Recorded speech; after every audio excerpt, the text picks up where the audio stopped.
तो फिल्म की शुरुआत जेल के एक सीन से होती है जहां अहमद नाम का एक कैदी नमाज में मग्न है। तभी एक गार्ड आकर बताता है कि उससे कोई मिलने आया है। इसके बाद कहानी 7 महीने पीछे फ्लैशबैक में जाती है। अहमद एक नेक उस्ताद था जो लोगों को धर्म के रास्ते पर बुलाता था। उसकी दुनिया उसकी बीवी श्री और 2 बेटियों नायला और यास्मीन के इर्द गिर्द घूमती थी। पैसों की तंगी तो थी लेकिन प्यार की कोई कमी नहीं थी। फिर सीन शिफ्ट होता है रानी नाम की एक लड़की पर जिसे एक कमरे में लॉक करके रखा गया है। रानी रोते हुए अपनी माँ से खुद को बेकसूर बताती है और बाहर निकालने की भीख मांगती है। माँ ममता में आकर जैसे ही उसे खोलने जाती है, रानी का बर्ताव एकदम बदल जाता है। वो भयानक आवाज में चिल्लाती है और दरवाजा बंद करके अपनी ही माँ पर हमला कर देती है। वो उन्हें काट कर जान से मारने की कोशिश करती है। ठीक उसी वक्त रानी का पिता अनहर उस्ताद अहमद को लेकर वहां पहुंचता है। पत्नी की चीख सुनकर अहमद दरवाजा तोड़कर अंदर घुसता है। रानी अपनी माँ को छोड़कर अहमद पर झपट पड़ती है। दोनों में जबरदस्त हाथापाई होती है। वो साया अहमद को नोचता काटता है लेकिन अहमद हार नहीं मानता।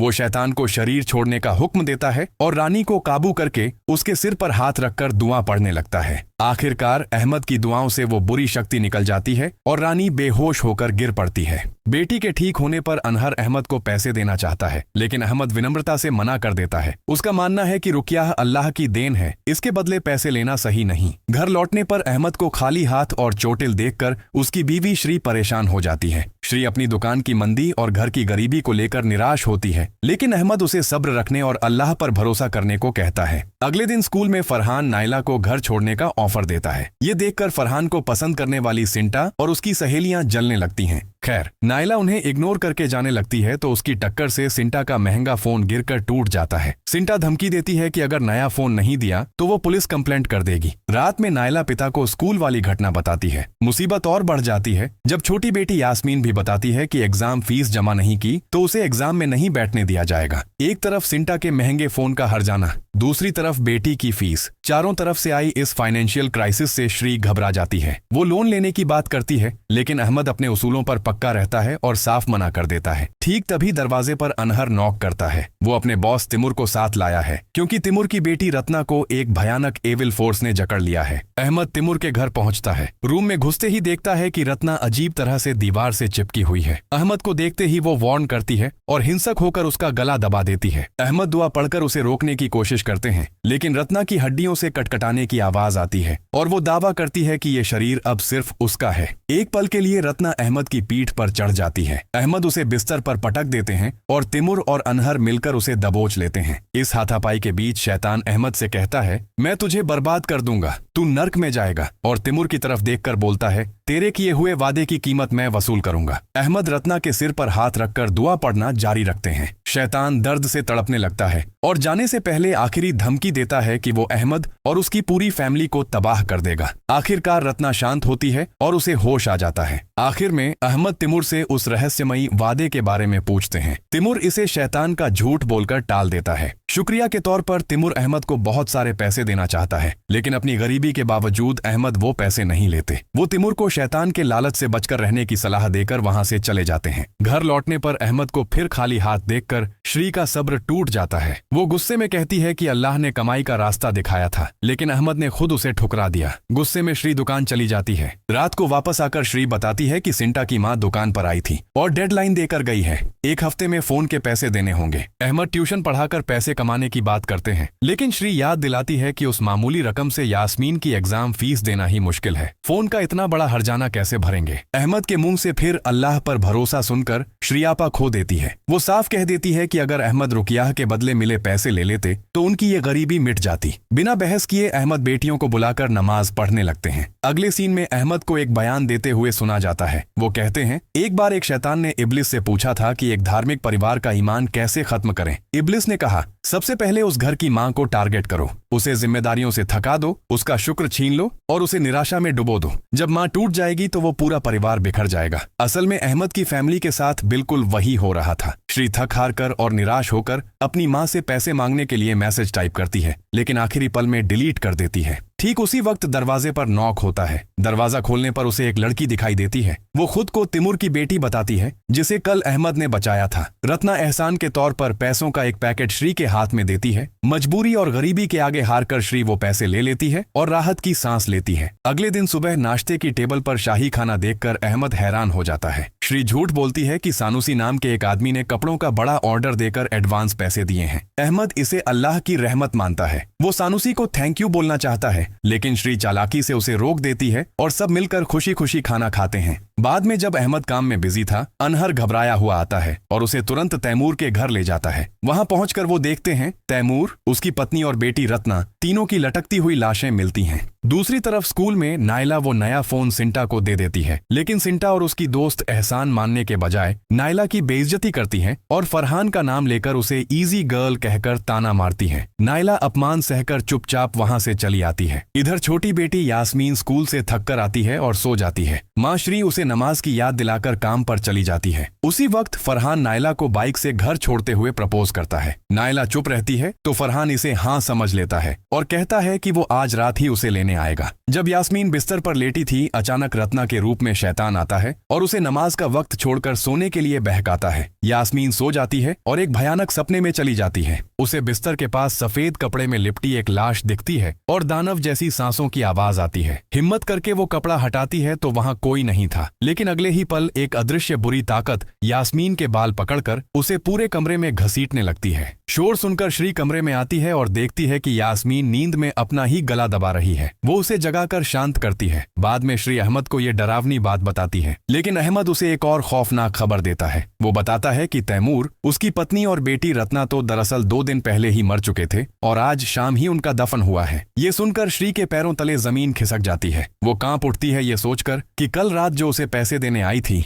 वो कौन थी। दूसरी तरफ बड़ी बेटी नायला पर भी शैतान का साया पड़ जाता है। जब वो रूम में फरहान का इंतजार कर रही थी, फरहान खिड़की खटखटाता है। तभी एक शैतानी आवाज नायला के कान में फुसफुसाती है कि अपनी खूबसूरती से फरहान को काबू कर ले। पल भर में नायला की आंखों की पुतली सफेद हो जाती है और वो पूरी तरह पजेज्ड हो जाती है। शैतान के असर में नायला खिड़की खोलकर फरहान के साथ रात के अंधेरे में निकल जाती है। फरहान जब खिड़की बंद करता है तो उसे कमरे के अंदर पल भर के लिए उस शैतान का भयानक रूप दिखाई देता है। अगली सुबह जब यास्मीन नायला को स्कूल जाने के लिए बुला रही थी, तब बंद कमरे में नायला हाथ में कैंची लिए एक अजीब सी हंसी हंस रही थी। अगले सीन में स्कूल पहुंचने पर नायला का बदला रूप सबको दिखता है। हिजाब उतारकर छोटी स्कर्ट पहनकर जब वो कॉरिडोर से गुजरती है तो टीचर से लेकर सब हैरान रह जाते हैं। फरहान के पास जाकर वो बेशर्मी से कहती है, कल की रात कमाल की थी। क्लास में घुसकर वो सिंटा को चैलेंज करती है कि वो उससे ज्यादा खूबसूरत है और फरहान अब उसका है। बहस के बीच वो सिंटा को सबके सामने थप्पड़ मार देती है। लेकिन रात में घर लौटकर सस्पेंशन लेटर देखकर नायला कंफ्यूज हो जाती है। उसे समझ नहीं आता कि उसे सजा क्यों मिली और उसकी कपड़े अचानक इतने छोटे कैसे हो गए। ठीक उसी पल शैतान का हुक्म आता है, अपनी बहन को जगा। पल भर में नायला पर फिर शैतान का कंट्रोल हो जाता है। वो यास्मीन को बुलाकर नमाज पढ़ने का नाटक करती है। नमाज के बीच अचानक नायला यास्मीन की तरफ घूमती है। उसकी आंखें सफेद हो जाती हैं और वो जोर से यास्मीन की उंगली मरोड़ देती है। चीख सुनकर मम्मी पापा दौड़ कर आते हैं। यास्मीन शिकायत करती है कि नायला ने उसे मारा, लेकिन नायला मासूम बनकर कहती है कि वो तो बस नमाज पढ़ रही थी।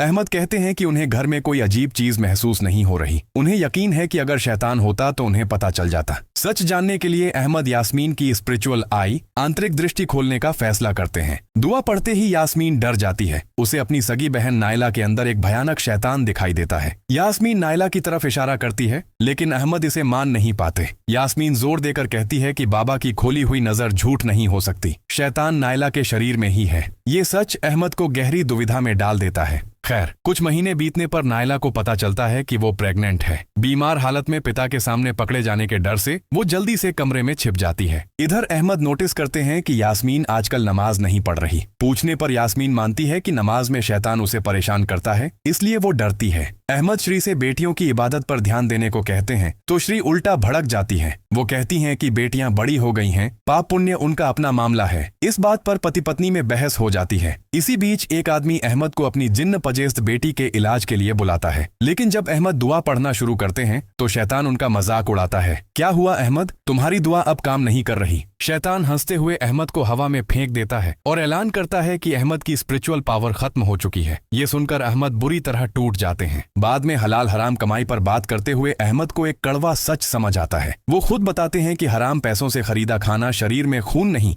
बल्कि जहन्नुम की आग बनकर दौड़ता है और उस इंसान की दुआ कबूल नहीं होती। अपनी ही कही ये बात अहमद के दिल में तीर की तरह चुभ जाती है। शक और गहरा हो जाता है जब सानुसी से मिलने पर वो बताता है कि उसने कोई कपड़े खरीदे ही नहीं। अहमद समझ जाते हैं कि उनकी पत्नी ने झूठ बोला था। घर लौटकर अहमद श्री से पूछता है, नायला के जुर्माने के पैसे, यास्मीन की स्कूल फीस और घर का इतना खर्चा आखिर कहां से आया। श्री रोते हुए मान लेती है कि रत्ना यानी शैतान के दिए पैसों से ही उसने ये सब चुकाया है। अनजाने में हराम पैसों से घर चलाने की वजह से ही अहमद की दुआ में असर नहीं था। ये सच अब साफ हो जाता है। अहमद पत्नी को गले लगाकर माफ कर देता है और एक जरूरी हिसाब चुकता करने बाहर निकल जाता है। इधर नायला माँ को एक शर्मनाक सच बताती है। वो प्रेग्नेंट है। माँ और बेटी दोनों अपनी गलतियों पर फूट फूट कर रोने लगते हैं। दूसरी तरफ अहमद अनहर के घर जाकर देखता है कि अनहर की पूरी फैमिली को बेरहमी से काट डाला गया है। खून से लथपथ फर्श पर मरते हुए अनहर अहमद को देखकर आखिरी सच बोलता है, सब मेरी गलती है। वो बताता है तिमुर की इतनी दौलत का राज शैतान के साथ हुआ एक सीक्रेट सौदा था। शर्त थी तिमुर की बेटी के 18 साल के होते ही शैतान उसे ले जाएगा।